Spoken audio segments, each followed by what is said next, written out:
We get asked a lot, what are the best means or ways of cutting and trimming veneer? I have here, this is what's referred to as a veneer saw, and this is a traditional saw that's been around probably 100 years or longer. And this is meant for mainly cutting raw veneer, and how it's used to cut a piece, you would use a straight edge, lay it across your material, and then make slow scoring cuts back and forth. And then you can flip it up and you get a very, very clean cut. This particular saw actually has almost no set to it, and it has teeth that face in different directions, so as you're moving the saw back and forth, you get a cutting action, and it's quite nice. It's quite a good cut in a rough sense. And you can also use it for trimming panels if you were to trim the edge of a laid up panel. It's quite handy to have.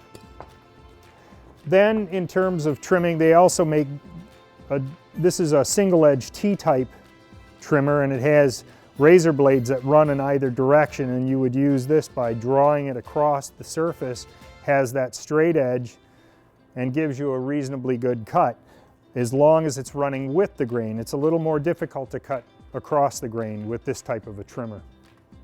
And then for edge banding, when you're edge banding a panel, they make these type of a trimmer, and what this does is it saddles over the panel like so, and you would squeeze it together to trim your edge banding. And this is kind of a handy tool to have here. The tool that I use mostly is simply a razor or utility knife for edge trimming panels, and you can use this right up against the edge of your workpiece as your straight edge, make a couple of scoring cuts,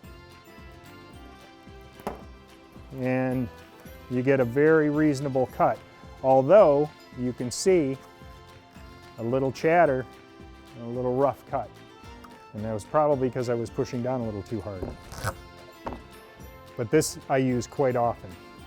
And then we get asked a lot about using routers or machines to trim.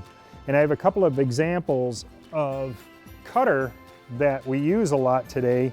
This is basically, it's a laminate trimming bit, and it has a straight flute.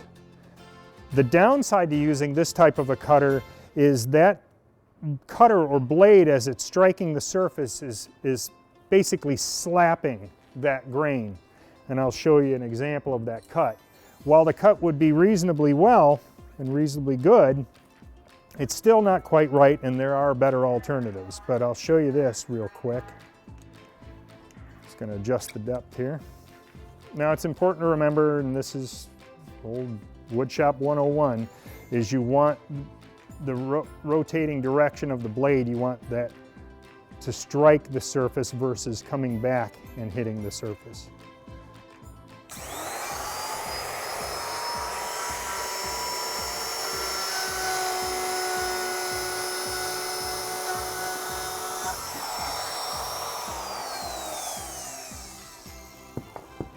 If we see here, the cut is fairly good. I can feel a little bit of roughness to it, and that's a new cutter, and it's still, I can feel a little bit of roughness to it. A better alternative to a straight fluted trim bit is to use what's called a spiral bit. And this is a spiral bit here, and they come in two different flute directions. One is called a downward spiral and the other is an upward spiral. The way to think about it is because we have the primary surface up top, or the grain, it's most sensitive to the upward stroke.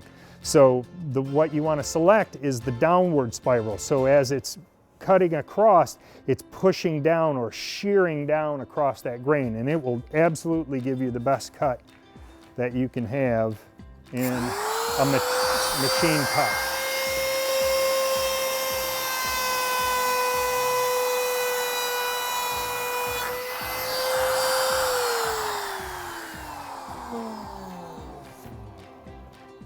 Razor sharp, no grain fray whatsoever. And the true test of this was doing it on the cross grain. Trimming it linear, this would have been very acceptable. However, when you're doing cross grain cutting as well as linear cutting, the spiral bit is by far the way to go.